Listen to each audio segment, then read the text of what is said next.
UPSC agriculture topic पे। और ये है जीएस पेपर आपका 3 का ये टॉपिक है, जीएस पेपर 3 का, आप उसमें पढ़ सकते हो।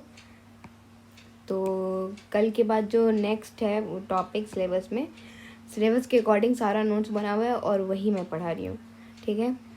तो देखते हैं, इसमें सिलेबस का हमारा टॉपिक है different type of irrigation and irrigation system storage. ये जो बड़ा टॉपिक है, इसके अंदर जितने भी छोटे छोटे टॉपिक है उन सब का नोट्स बना हुआ है, ठीक है। तो सबसे पहले पढ़ते हैं मोड्स ऑफ इरिगेशन। कितने तरीके का मोड्स ऑफ इरिगेशन होता है? तो इरिगेशन सबसे पहले होता क्या है? तो ये एक आर्टिफिशियल एप्लीकेशन है जिसमें वाटर को सॉइल तक पहुंचाया जाता है, ठीक है।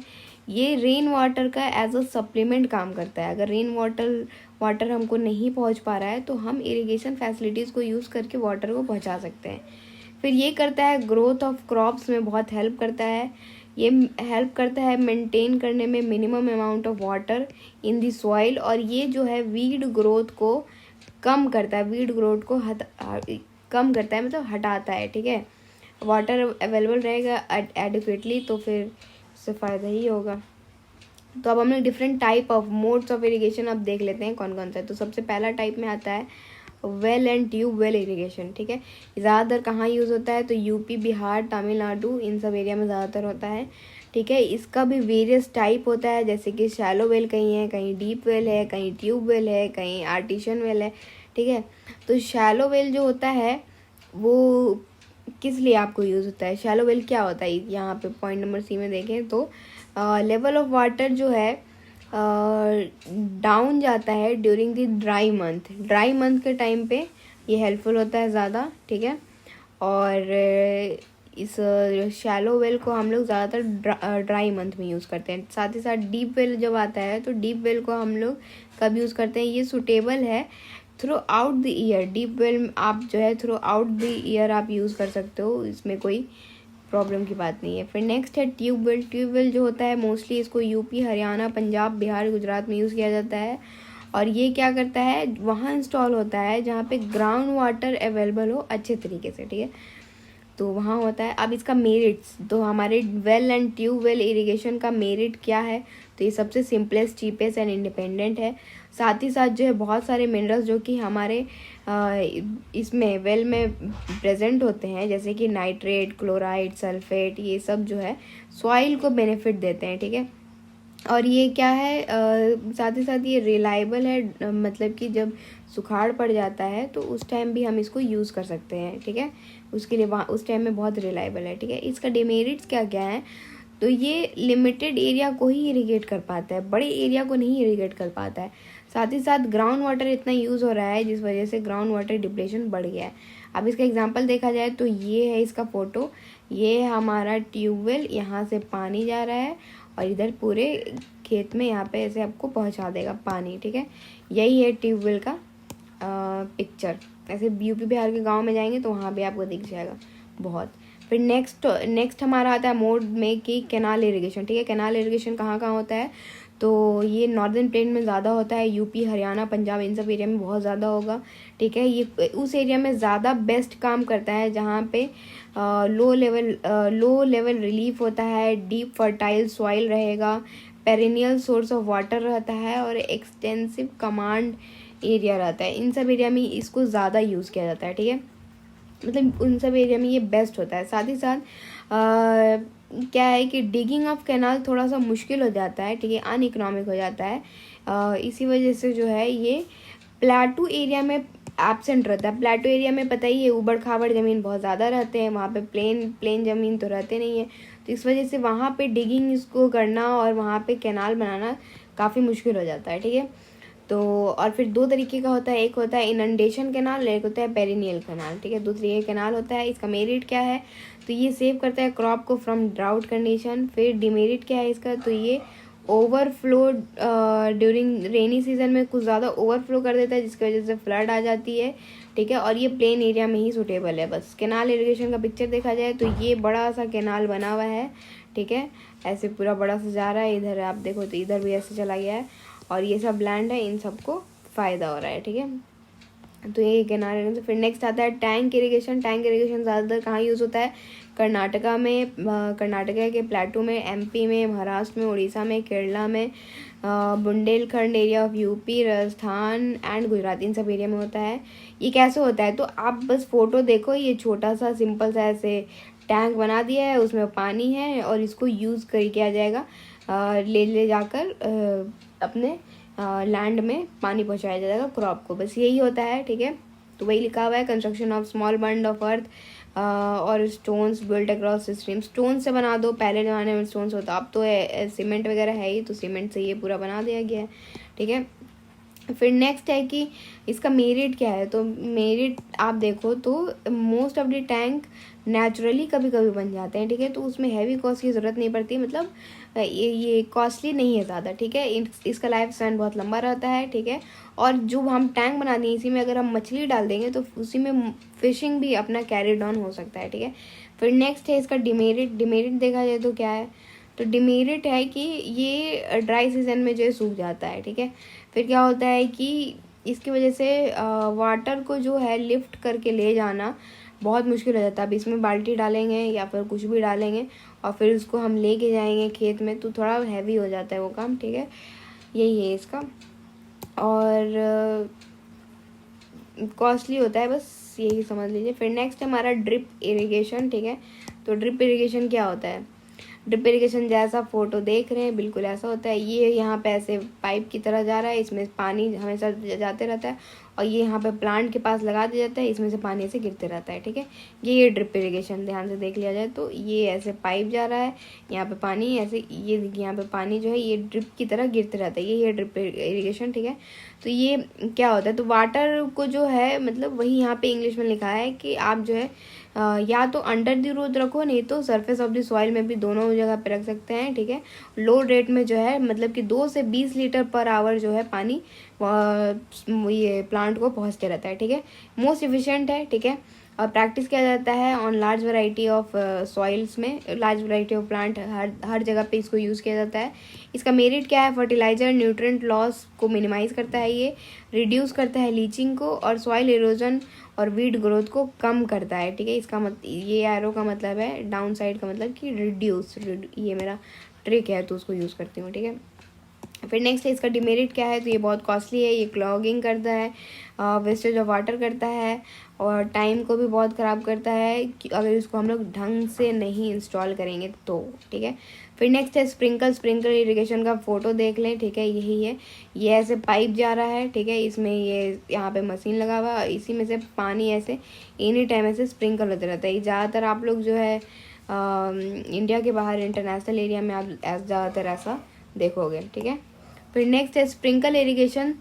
कैसे होता है, तो वाटर को स्प्रे कर दिया जाता है एयर में। ठीक है, और ये फॉल करता है ग्राउंड में और हेल्प करता है, ये सूटेबल होता है अनइवन लैंड में, बहुत ज़्यादा सूटेबल होता है, और जहाँ पे शैलो सॉइल्स होते हैं वहाँ पे बहुत ज़्यादा सूटेबल होता है। ठीक है, शैलो सॉइल मतलब कि रूट जो है, रूट वो ज़्यादा नीचे तक नहीं जा पाएगा। ठीक है, वैसा सॉइल, रूट जो है प्लांट का ज़्यादा नीचे तक नहीं जा पा रहा है, वैसे सॉइल को शैलो सॉइल कहते हैं। ठीक है, तो उसमें क्या होता है, जब रूट ज़्यादा नीचे तक नहीं जा पाता उसको पानी की ज़्यादा ज़रूरत पड़ती है, तो वहाँ पे होता है।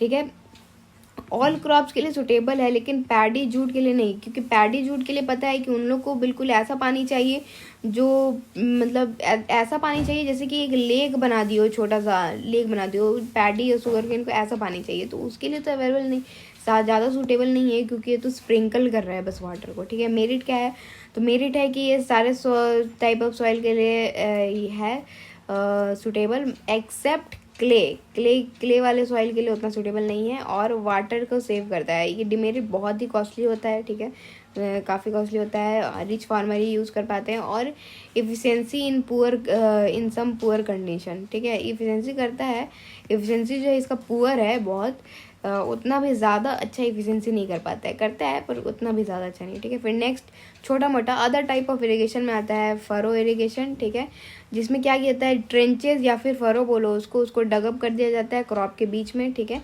और ये क्या करता है, उसी के बीच में वाटर जाता है। ये रहा हमारा फरो इरिगेशन, ये है फरो, यहाँ पे से पानी जा रहा है और ये पूरे प्लांट को ऐसे करके पहुंच जाएगा। ठीक है, ये अगर रियल देखा जाए तो ये रहा, ये जो पानी जहाँ से जाता है इसको फरो कहते हैं। यहाँ से पानी पाइप से जा रहा है और ये पूरे प्लांट को, यहाँ पे प्लांट लगा हुआ उसको चला जाएगा, ठीक है। यही था। फिर सर्ज इरिगेशन क्या है? सर्ज इरिगेशन एक वैरायटी है फरो इरिगेशन का ही, ठीक है। इसमें भी ऐसे ही जो है जाता है पानी, बिल्कुल वैसे ही जाता है, बस इसमें डिफरेंस ये है कि यहाँ पे प्लान्ड टाइम पीरियड्स के हिसाब से जाता है कि इस टाइम पे देना है, इस टाइम पे नहीं देना है पानी, ठीक है। दोपहर में पानी नहीं देते हैं, रात में पानी देते हैं, तो ये प्लान्ड टाइम पीरियड के अकॉर्डिंग होता है। फिर डिच इरिगेशन देखा जाए तो ये ट्रेडिशनल मेथड है बिल्कुल, ठीक है। और इसमें क्या होता है, डिचेस को जो है आप डग आउट कर देते हैं वहाँ, और उससे जो है पानी जाता है। ये रहा, इसमें फ़ोटो देखा जाए तो ये डिच है, इसको हम डग आउट कर दें, यहाँ पे पानी है और जब ज़रूरत पड़ता है तो इसको थोड़ा सा ऐसे हटा देते हैं और यहाँ से पानी सारा आ जाता है। ये डिचेस, ठीक है। फिर ये हमारा मोड्स ऑफ इरिगेशन कंप्लीट हो गया। हमारा नेक्स्ट टॉपिक है सोर्सेज ऑफ इरिगेशन, ठीक है। सोर्सेज ऑफ इरिगेशन जो टॉपिक है उसको पढ़ना है। तो अब हम इसमें क्या है कि factors influencing suitability of irrigation system, मतलब कि बहुत सारे फैक्टर्स है जो कि सुटेबिलिटी ऑफ इरिगेशन सिस्टम को इन्फ्लुएंस करते हैं, ठीक है। जैसे कि नेचुरल कंडीशन, सॉइल कैसा है, रेनफॉल कैसा है, जैसा टोपोग्राफी होगा, सॉइल होगा, उस हिसाब से उस टाइप ऑफ, उस मोड ऑफ इरिगेशन हम यूज़ करेंगे, ठीक है। जैसा सॉइल है वैसा हम मोड ऑफ इरिगेशन यूज़, ये जो टॉपिक है ये डिफरेंसेस नीचे में आएगा, ठीक है। मोड ऑफ इरिगेशन यूज़ करेंगे।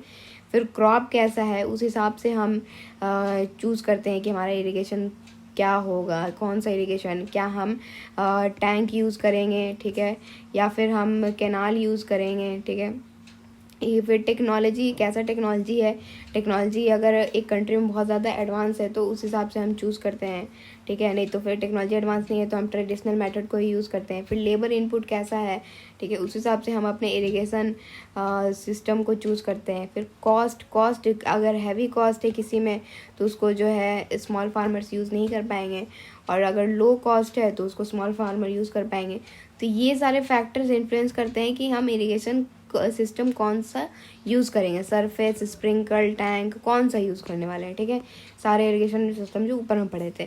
फिर नेक्स्ट है कि मेन टाइप ऑफ इरिगेशन क्या क्या होता है, मतलब हमारा मेन टाइप ऑफ इरिगेशन ज़्यादातर जो यूज़ होता है, ज़्यादातर इंडिया में देखा जाए तो वेल को ज़्यादा यूज़ करते हैं, ट्यूबवेल को ज़्यादा, ठीक है, कैनाल को ज़्यादा यूज़ करते हैं क्योंकि ये थोड़ा सा सस्ता होता है, ठीक है। और हमारे इंडिया में स्मॉल फार्मर्स कुछ ज़्यादा हैं, ठीक है, तो ये हेल्प करता है, ठीक है। टैंक्स भी हो गया, ठीक है। ट्रेडिशनल वाटर हार्वेस्टिंग टेक्निक को अभी भी हम यूज़ कर रहे हैं, ठीक है। और माइक्रो इरिगेशन तो एकदम अच्छे से पढ़ लेना है क्योंकि माइक्रो इरिगेशन पूछ भी चुका है यूपीएससी में, शायद 2021 में पूछा है, हाँ, तो इसको पढ़ लेना है अच्छे से।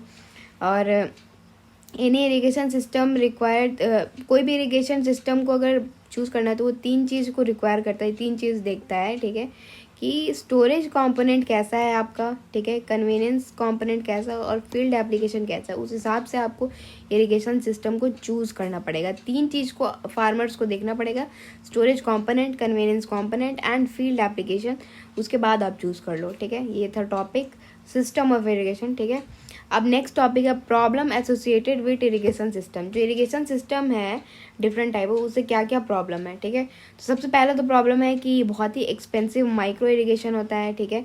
पुअर फार्मर्स उसको अफोर्ड नहीं कर पाते हैं, ठीक है। इंटरनेशनल डेवलपमेंट इंटरप्राइज IDE एक NGO है, ठीक है, जो कि महाराष्ट्र में काम करता है और गुजरात में।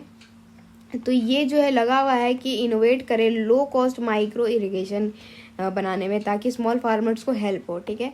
फिर नेक्स्ट है कि delay in completion of project, जो प्रोजेक्ट लगता है इरिगेशन फैसिलिटी के लिए, ठीक है, वो सब बनने में भी बहुत लंबा टाइम लगा देता है, ठीक है। कोई प्रोजेक्ट जैसे कि कुछ भी हो, कैनाल हो, फील्ड कैनाल, ठीक है, ये सब की वजह से टाइम लग जाता है। फिर नेक्स्ट है कि इंटर स्टेट वाटर डिस्प्यूट, कभी कभी इरिगेशन प्रोजेक्ट बड़ा लगता है, ठीक है, तो लेकिन क्या होता है कि वाटर बस ये नहीं है कि एक स्टेट है तो बस यहीं ये स्टेट से यहाँ तक में ऐसे करके ख़त्म हो जाता है, वो अलग अलग स्टेट में होते हुए जाती है, फिर जो है अपने इंटरनेशनल ओशियन में जाके मिल जाती है। तो वाटर के बारे में, रिवर के बारे में पता ही है, तो इंटर स्टेट डिस्प्यूट भी बहुत ज़्यादा हो जाता है, ये भी टॉपिक है यूपीएससी का, पढ़ना है सबको। तो इंटर स्टेट डिस्प्यूट की वजह से भी इरिगेशन प्रोजेक्ट जल्दी नहीं लग पाता है, टाइम ज़्यादा लगता है, ठीक है। और डिफरेंसेस बहुत ज़्यादा बढ़ जाता है दो स्टेट के बीच में। बहुत सारा आप केसेस भी देखोगे तो दो स्टेट के बीच में चल रहा है वाटर डिस्प्यूट के वजह से, ठीक है, जिसकी वजह से वहाँ पे कैनाल प्रोजेक्ट और डैम्स वगैरह जो है नहीं बन पा रहे हैं, ठीक है। तो ये था। फिर रीजनल डिस्पैरिटीज़ भी देखा जाए तो बहुत ज़्यादा हो गया है, ठीक है, रीजनल इरिगेशन डेवलपमेंट में। 9 5 ईयर प्लान जो था ये डॉक्यूमेंट किया था, बताया था कि हमारे नॉर्थ ईस्टर्न एरिया में जो है सारे ये इरिगेशन स्कीम्स जो है बस 28.6% इम्प्लीमेंट हो पाए थे, वेयर एज नॉर्दर्न रीजन में 95.3% ये इरिगेशन स्कीम्स हमारे इम्प्लीमेंट हो पाए थे। तो बहुत ही वाइड डिस्पैरिटीज़ है, ये भी एक बहुत बड़ा चैलेंज एंड प्रॉब्लम है, ठीक है। फिर नेक्स्ट है कि वाटर लॉगिंग एंड सैलिनिटी, ठीक है, वाटर लॉगिंग और सैलिनिटी बहुत ज़्यादा हो रहा है इरिगेशन प्रोजेक्ट को लाने की वजह से। पता चला है कि और ये हमारा डेटा भी दिया गया है, तो मिनिस्ट्री ऑफ वाटर रिसोर्स हमको डेटा देता है, बताता है 1991 में बताया गया था कि 2.46 मिलियन हेक्टेयर्स जो है सरफेस वाटर लॉगिंग में है, ठीक है, वहाँ पे सरफेस वाटर लॉगिंग बहुत ज़्यादा हो रहा है।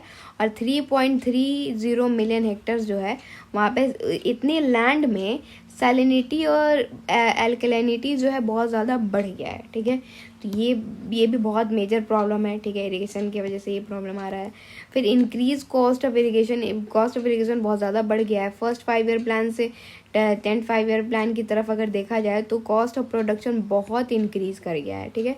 फिर डिक्लाइन इन वाटर टेबल भी जो है डिक्लाइन हो गया है, मतलब कि जो ग्राउंड वाटर है हमारा, ग्राउंड वाटर वो बहुत नीचे चला गया है, ठीक है। इसका एग्जांपल आप पंजाब हरियाणा में जो है बहुत ज़्यादा यूज़ कर रहे हैं लोग, तो इसके वजह से ग्राउंड वाटर बहुत ज़्यादा नीचे चल गया है, ठीक है। ग्राउंड वाटर जब से सब नया नया इंसेंटिव गवर्नमेंट स्कीम लेके आ गई है, वहाँ पे बहुत ज़्यादा डिप्रेशन हो रहा है। फिर एनर्जी क्राइसिस तो पता ही है कि इतना जो प्रोजेक्ट लगता है उसको एनर्जी तो चाहिए ही, ठीक है, तो एनर्जी क्राइसिस भी बहुत ज़्यादा बढ़ गया है, ठीक है। तो यही था। फिर नेक्स्ट हमारा टॉपिक है कि अगर हमको इरिगेशन सिस्टम चूज़ करना है तो हम कैसे चूज़ करेंगे, ठीक है, कौन सा इरिगेशन सिस्टम किस जगह पे, कैसे सॉइल पे, कैसे स्लोप पे, कैसे क्लाइमेट पे हमारा सूटेबल होता है, तो हम कैसे देखें, ठीक है। तो सबसे पहले 3 तरीके का यहाँ पे इरिगेशन सिस्टम को लिया गया है और उसमें डिफ्रेंशिएट किया गया है, surface irrigation, sprinkle irrigation, drip irrigation, ठीक है। तो सरफेस इरिगेशन में कैसा सॉइल को यूज़ किया जाता है, लोमी या फिर क्ले सॉइल को, ठीक है। जहाँ क्यों इसको यूज़ किया जाता है, क्योंकि इसमें जो है लो इन्फिल्ट्रेशन रेट होता है, ठीक है। साथ ही साथ स्प्रिंकल सॉइल को स्प्रिंकल वाले में कौन सा सॉइल यूज़ किया जाता है, तो सैंडी सॉइल को यूज़ किया जाता है, क्योंकि यहाँ पे हाई इन्फिल्ट्रेशन रहता है इस वजह से। और ड्रिप में भी जो है सैंडी को ही यूज़ किया जाता है, ठीक है। अब स्लोप देखा जाए तो इसमें सरफेस वाले में तो नहीं है कोई डेटा, लेकिन स्प्रिंकल वाले में जो है स्टीपर और अनइवनली स्लोपिंग एरिया में, जहाँ पे स्लोपिंग एरिया अनइवन रहता है इस तरीके से, तो वहाँ पे स्प्रिंकल वाला यूज़ हो जाता है, और ड्रिप वाला जो है सेम टू सेम ऐसे ही, ठीक है। फिर नेक्स्ट है टॉपिक क्लाइमेट, कैसा क्लाइमेट पे कौन सा सिस्टम सूट करता है, तो ये जो हमारा सरफेस वाला है वो स्ट्रॉन्ग विंड एरिया में अच्छा होता है, और ये स्प्रिंकल और ड्रिप जो है देखा जाए तो स्प्रिंकल जो है नहीं अच्छा होता है स्ट्रॉन्ग विंड वाले एरिया में। क्योंकि ज़्यादा स्ट्रॉन्ग रहेगा तो पानी इधर से उधर चला जाएगा, ठीक है। और फिर जो ड्रिप वाला है वो स्ट्रॉन्ग विंड वाले एरिया में वो भी अच्छा होता है, ठीक है। फिर नेक्स्ट है कि वाटर अवेलेबिलिटी देखा जाए तो अगर सरफेस वाला है तो लोअर वाटर इफ़िशेंसी यूज़ करता है, ठीक है, लोअर वाटर इफ़िशेंसी होता है इसमें। हायर वाटर इफ़िशेंसी मतलब स्प्रिंकल वाला जो है वाटर को थोड़ा बचाता है, उसको कम यूज़ करता है, ठीक है, और ज़्यादा वाटर में ये प्रॉब्लम नहीं होता है कि वाटर डिप्लेशन हो रहा है, वाटर ख़त्म हो रहा है, ठीक है, ये सब नहीं होता है। और ये सेम टू सेम ड्रिप वाले में है, लेकिन सरफेस वाला बहुत ज़्यादा वाटर लेता है, ठीक है, तो यही है प्रॉब्लम। फिर नेक्स्ट है कि वाटर क्वालिटी, तो क्या करता है कि वाटर जिसमें ज़्यादा सेडिमेंट्स हैं उसमें सरफेस वाला आप यूज़ कर सकते हो, ठीक है। स्प्रिंकल वाले में जिस वाटर में ज़्यादा सेडिमेंट्स हैं वो जो है स्प्रिंकल वाले इरिगेशन सिस्टम को क्लॉग कर सकता है, और ऐसे ही सेम टू सेम है कि ड्रिप वाले में अगर सेडिमेंट ज़्यादा है तो वो ड्रिप वाले इरिगेशन को क्लॉग कर सकता है। फिर नेक्स्ट है कि वाटर क्वालिटी में दूसरा पॉइंट देखा जाए तो सरफेस वाला जो है ये ज़्यादा इफ़िशेंट नहीं है कि वो लीचिंग आउट कर दे साल्ट को निकाल फेंके, इसमें ज़्यादा इफ़िशेंट नहीं है, ठीक है। सो मतलब साल्ट को हटाए, सॉइल में जो है हो जाता है ना सैलिनिटी, मतलब क्या है कि सॉइल में जो है साल्ट की मात्रा ज़्यादा हो गई है, ठीक है। फिर स्प्रिंकल वाले में क्या है कि ये जो है साल्ट को लीच आउट कर देता है, और इसमें क्या है कि अगर ड्रिप वाले में कि अगर साल्ट डिज़ोल्व है, ठीक है, तो इसको प्रेफर किया जाएगा, और नहीं डिज़ोल्व है तो इसको ड्रिप वाले को प्रेफर ही नहीं किया जाएगा। फिर लेबर देखा जाए तो सरफेस वाला मोर लेबर, इसमें लेबर की ज़रूरत ज़्यादा पड़ती है, और स्प्रिंकल और ड्रिप वाले में लेस लेबर की ज़रूरत पड़ती है। फिर नेक्स्ट है cost and benefit. Cost and benefit को देखा जाए तो थोड़ा सा ज़्यादा कॉस्ट एफिशिएंट हो जाता है हमारा सरफेस वाला, और वैसे ही जो है स्प्रिंकल और ड्रिप वाला जो है थोड़ा सा कम होता है, हमको कॉस्ट एंड बेनिफिट इसका थोड़ा सा कम रहता है, ठीक है। बाकी इसमें सरफेस वाले में क्या क्या था, तो मोस्टली वाइड स्प्रेड, ज़्यादातर लोग इसी को यूज़ करते हैं क्योंकि कॉस्ट एफिशिएंट है, ठीक है, और ये सफिशिएंट वाटर सप्लाई भी प्रोवाइड करता है। फेवरेबल होता है माइल्ड एंड रेगुलर स्लोप में, स्लोप वाला यहाँ पे था ना, हाँ ये वाला यहाँ पे नहीं लिखा है, कैसे स्लोप में ये फेवरेबल होता है सरफेस वाला, mild and regular slope. Slope ज़्यादा नहीं है, मतलब ज़्यादा स्लोप नहीं है, थोड़ा बहुत स्लोप है तो चल जाएगा, ज़्यादा नहीं है तो फिर उसमें ज़्यादा फेवरेबल होता है। फिर लास्ट हमारा टॉपिक है ये इरिगेशन से आखिर इन्वायरमेंटल इफेक्ट क्या पड़ रहा है, ठीक है। तो सबसे पहला है वाटर लॉगिंग और सैलिनाइजेशन बहुत ज़्यादा बढ़ गया है, ठीक है, ये कॉमन प्रॉब्लम है, सबसे ज़्यादा एसोसिएट होता है, सब सरफेस इरिगेशन सबसे ज़्यादा करता है। पर ये जो है क्यों होता है, तो ड्यू टू इनएडिक्वेट ड्रेनेज, आपका इनएडिक्वेट ड्रेनेज सिस्टम है, इस वजह से वाटर लॉगिंग बहुत ज़्यादा हो रहा है। ओवर इरिगेशन कर दे रहे हो तो वाटर लॉगिंग ज़्यादा हो रहा है, सैलिनिटी ज़्यादा हो रहा है, ठीक है, तो इन सब वजह से हो रहा है। फिर एल्कलाइजेशन हो रहा है, ये भी होता है। तो ये क्या होता है कि जो सॉइल में है सोडियम का बिल्डअप होना, इसको कहते हैं एल्कलाइजेशन, ठीक है। तो ये भी बहुत ज़्यादा बढ़ गया है, किस वजह से, ये है हमारा effect on environment due to irrigation, ठीक है। फिर वाटर बॉर्न डिजीज़ भी बढ़ गया है, ठीक है, जैसे सबसे पहले देखा जाए मलेरिया सबसे बहुत ज़्यादा बढ़ गया है, ठीक है। फिर अदर देखा जाए तो एग्रोकेमिकल इतना यूज़ हम लोग कर रहे हैं जिसकी वजह से भी जो है वाटर बॉर्न डिजीज़ बढ़ गया है, और इंक्रीज़ हो गया है बहुत ज़्यादा, पॉपुलेशन प्रेशर भी बहुत बढ़ गया है, तो इस वजह से वाटर बॉर्न डिजीज़ भी बढ़ गया है, ठीक है।